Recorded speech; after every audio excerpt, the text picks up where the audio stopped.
it's a given, 'cause you're the one to blame. It's unforgiving, addicted to the game. I can't tell the difference, just show me the way.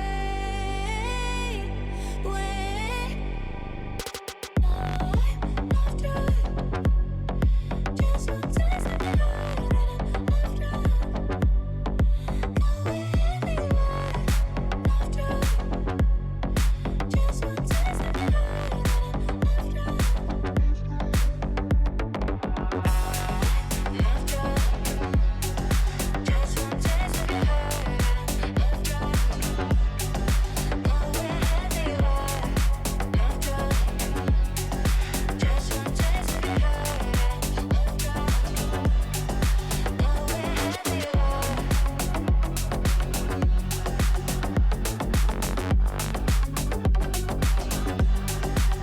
tried.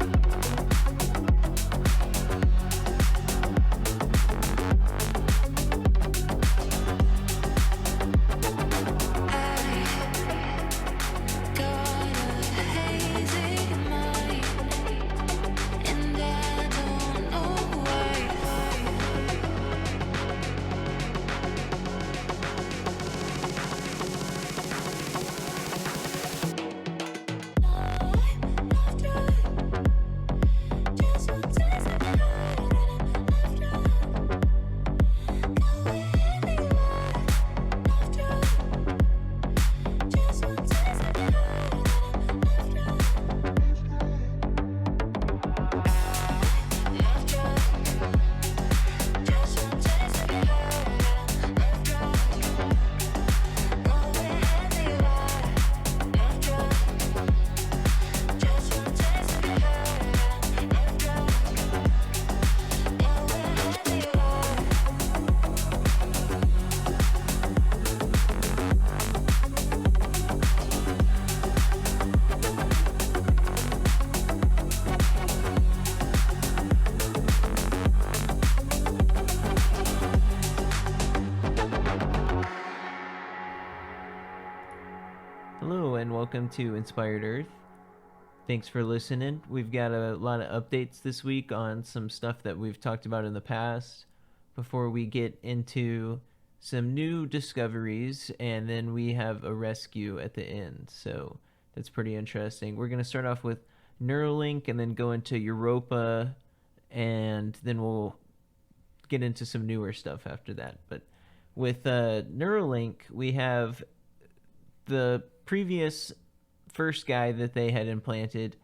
They said that 85% of the Neuralink implant wires are already detached from the patient, and the company wants to avoid further surgery. So that's pretty interesting. And it says that the FDA's already cleared another one, and they're looking for 3 more, and hopefully they're going to get it right next time. But I don't know. This is just, I feel bad for the guy, honestly. We'll see how he keeps on going. I think he gave an interview recently. But yeah, so that's the update. 85%, so only 15% of the wires actually remained attached to his brain. And yeah, so, and they're going to put it into another guy. So we'll see what happens on that next one.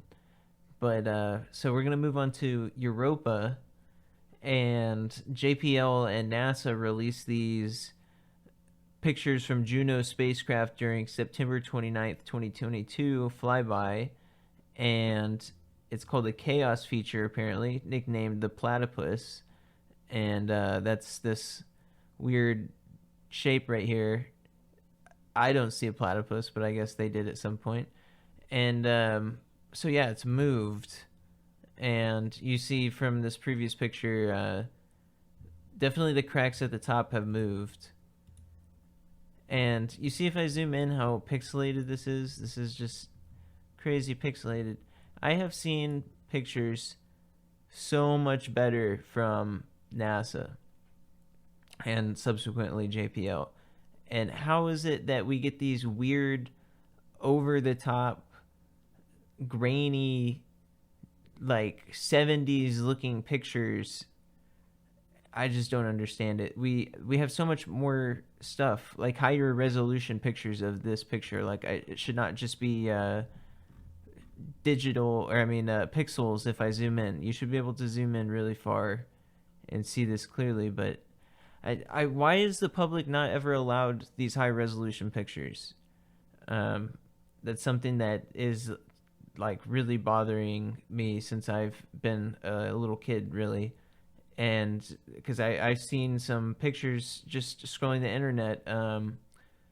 I've told this story a couple of times, so I'll just retell it real quick. But I was a kid in school, and our teachers would tell us to go to these government websites like NASA.gov or CIA.gov or WhiteHouse.gov, all of the standard type of stuff. And one time I was scrolling on NASA.gov, and I found these extremely high quality pictures that showed incredible things on the moon. And they weren't up for long. I just assumed that they would be there. Like I was gonna go and download them another time, and when I went to go and look again, they weren't there, of course. And that was one of the first big tough lessons of, if you find something crazy, to like save it and send it to a bunch of people. And unfortunately, I never got those pictures again, but I did find them in a TV show, or at least some of them, and I'll talk about that another time. But with this, it looks really similar, and it's just, so they said that this is like a natural movement, which I believe it is. I believe that that's correct for the most part, but so it's moving, and let's look into that a little bit more. They said that it's on a ice shell, which has an ocean underneath, and that they believed at one point that the ice was connected, at least at some parts, to like maybe mountains or something underneath the sea. Well, now that we see these giant cracks moving between these two pictures, you can see that there's definitely a lot of movement between these plates of ice. And yeah, so that's a lot more movement than they were anticipating. So we actually have an upcoming mission to Europa because they're extremely interested in it. And this is pictures from the Kennedy Space Center. Kennedy Space Center. And they're assembling it at NASA's Jet Propulsion Laboratory in Southern California. Europa Clipper spacecraft has arrived at Kennedy Space Center in Florida to prepare for its mission to explore Jupiter's moon, Europa. It will study the moon's surface, ocean, and atmosphere using advanced scientific instruments. And they have it loading into a Globemaster here, C-17 Globemaster. And I'm not sure if any of you guys have seen one of these fly before, but they are breathtaking. They are literally awesome in the true meaning of the word of awesome. They will make you feel awed, and it's just crazy. They're so huge that it looks big in the air, and they'll be really far away, and you're like, wow, I can't believe that looks so big from so far away. And up close, it's ginormous. It's like a flying warehouse. It's crazy. And it's not even one of the biggest planes ever built. But anyways, the C-17 is just a beast of its own. But so they were loading it up into this thing in the picture here. And it says that it's going to be doing approximately 50 close flybys as low as 16 miles, 25 kilometers from the surface of Europa. And yeah, I wonder how many of those pictures we will get to see. It's going to be really interesting. But it should be launching this year. So we'll see. And it's supposed to arrive in the Jupiter system April 2030. And it will accomplish a few Mars flybys in February 2025, which will help propel the spacecraft towards Jupiter in a Mars-Earth gravity-assisted trajectory. It says, after 2 years of painstaking work on the spacecraft here at JPL, With the help of our partners, it was bittersweet to see the spacecraft encased in its shipping container and on its way to Florida. But we already have Europa Clipper engineers and technicians at Kennedy who are welcoming the precious cargo and are set to accomplish the final assembly and testing so that we're ready for launch. And the launch period opens October 10th, 2024. It's not too long away. So we'll all be looking at that, and I'm excited. Europa is one of my favorite moons. It's extremely fascinating. Definitely has life. If there's ET as well in our solar system, like different civilizations or species, for sure, probably, most likely, have bases in Europa. It would just make sense. So here with Venus, we have volcanic activity on Venus could be comparable to that on Earth, according to new study. And this was May 28th.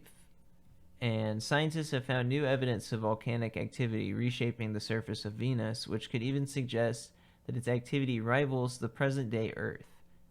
Back in 2023, scientists analyzing archival data collected by NASA's Magellan spacecraft made the historic announcement that they had discovered direct proof of volcanic eruption on Venus that occurred between February and October 1991.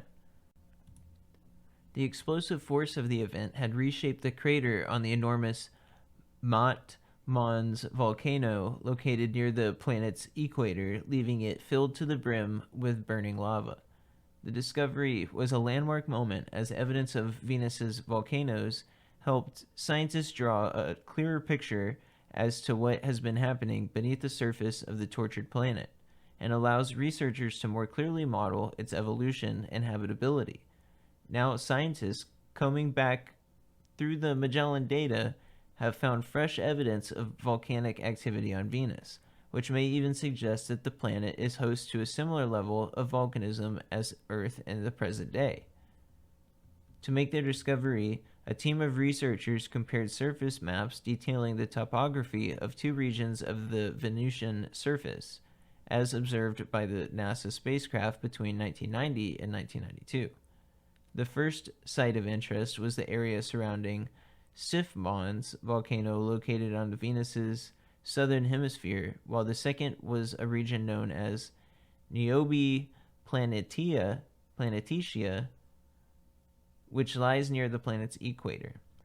Venus's super dense atmosphere prevents us from simply observing the surface as you could with Earth. Instead, Magellan was able to create detailed maps of the planet's topography by bouncing radar waves off the surface and listening for the resulting echoes, or backscatter. Using this method, scientists were able to build a detailed understanding of the Venusian surface, which revealed in-depth information on its composition, height, and numerous other characteristics. And using these maps as a guide, our results show that Venus was far more volcanically active than previously thought. So here we go again, probably going to say that that makes it more suitable for life as well, because you remember there's this flip-flopping going on with whether or not there's life on Venus. So I'm willing to bet that if there's, all of this organic stuff in the atmosphere, and there's volcanism on the ground, then there's probably life, at least bacteria, maybe even plants or something like that, at the very least. At least to some capacity. I mean, they've talked about like floating life in the clouds. So, I mean, there could be like floating like algae plumes or something in the clouds or something. I have no idea, but I'm just making up stuff really based on like what they said. I could see stuff being in the atmosphere just like they said though. But here we have with Chinese spaceplane releases mysterious object in orbit months after launch. There's been very little information shared about the orbital vehicle, which launched in December 2023 for its third secretive mission.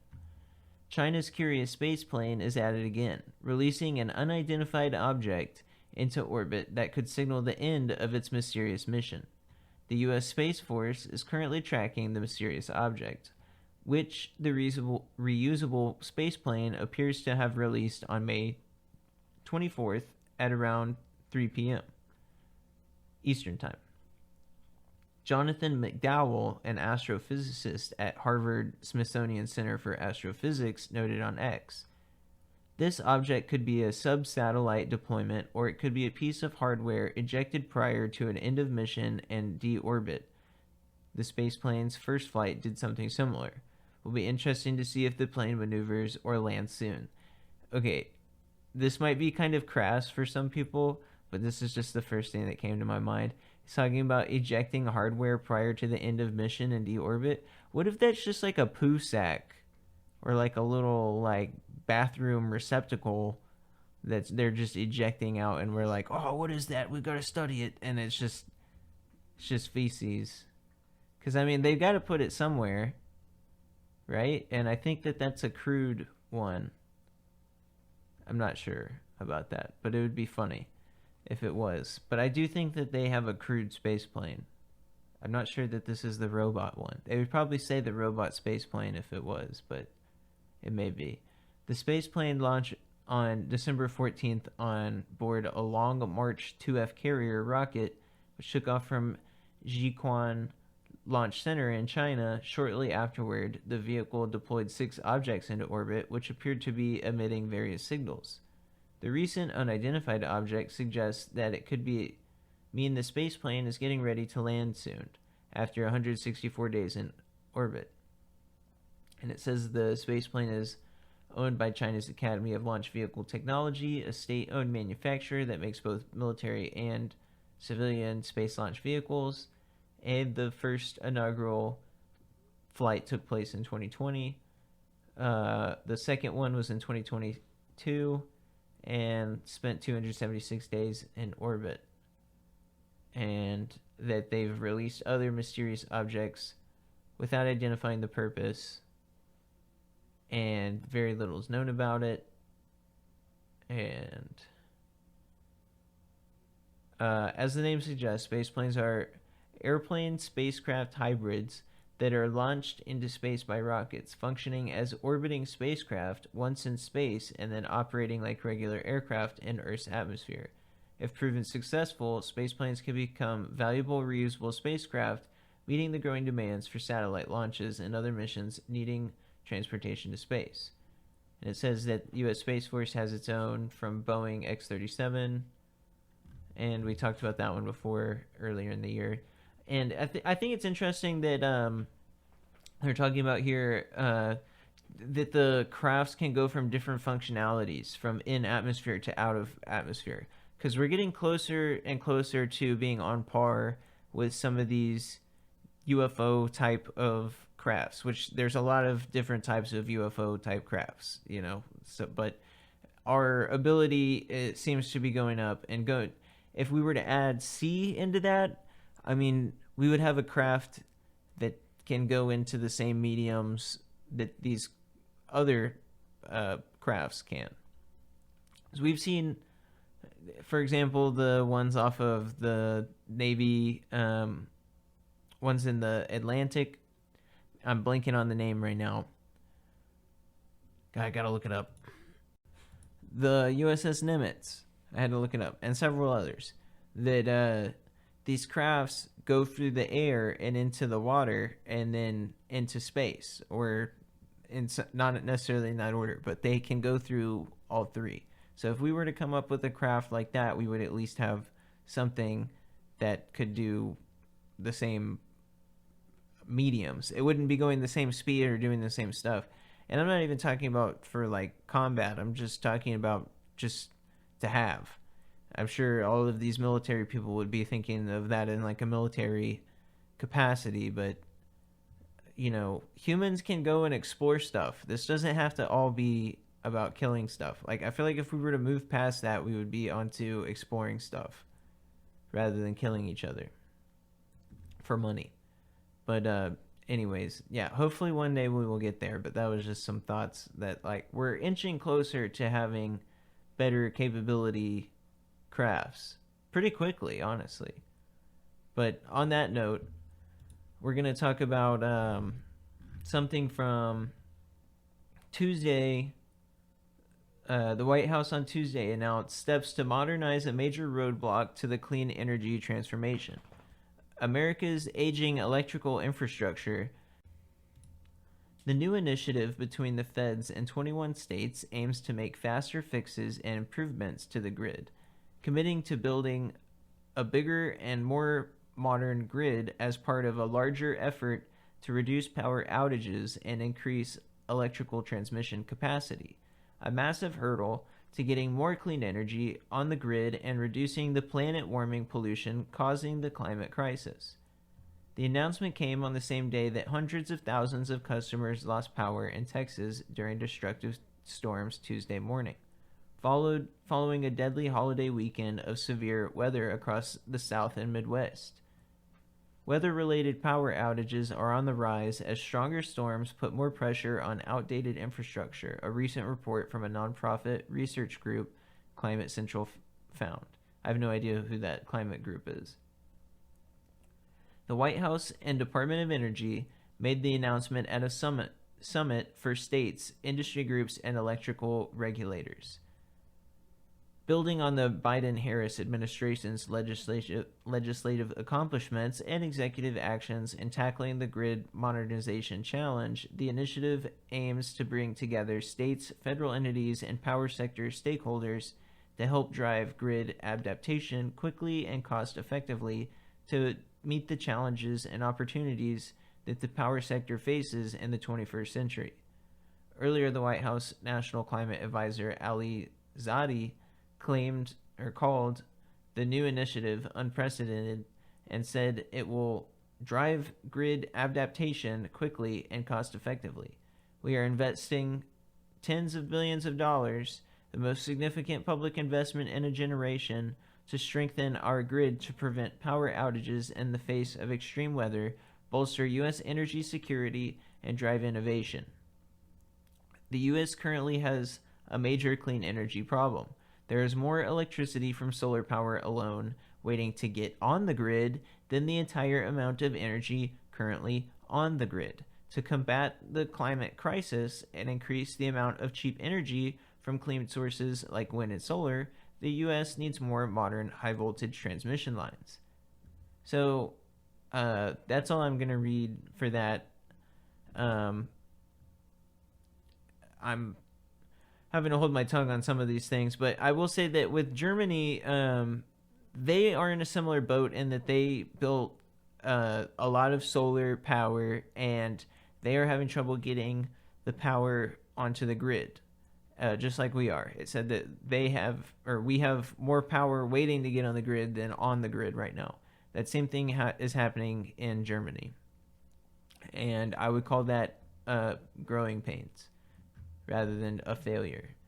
It kind of is a failure, but also the U.S. energy security aspect was interesting as well. I wonder if we're going to get EMP protection. I saw a lot of articles coming out about EMP protection at the same time as this, which different groups have been advocating for like 20, 30 years, if not longer. So that's going to be interesting, especially as we have all of this stuff going on with the sun and the Earth's solar magnetic fields. Because if you guys remembered, our poles are supposed to flip in the next couple months. And we're having really heavy solar stuff. And if you remember, those two in combination could be worse together than separate. Obviously, but so it's kind of interesting that they're doing this at this time. It's a little bit late if it's really severe, but yeah, we'll keep an eye on that. So far, I saw some data that had just come out, or like a study about the poles, and they said that they were moving, and that stuff like it was kind of regular, like that it was moving, but it wasn't anything to be concerned about, is what they're saying so far still. So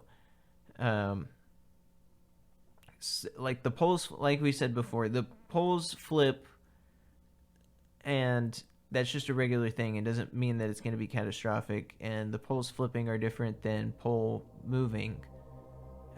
So it's kind of nuanced.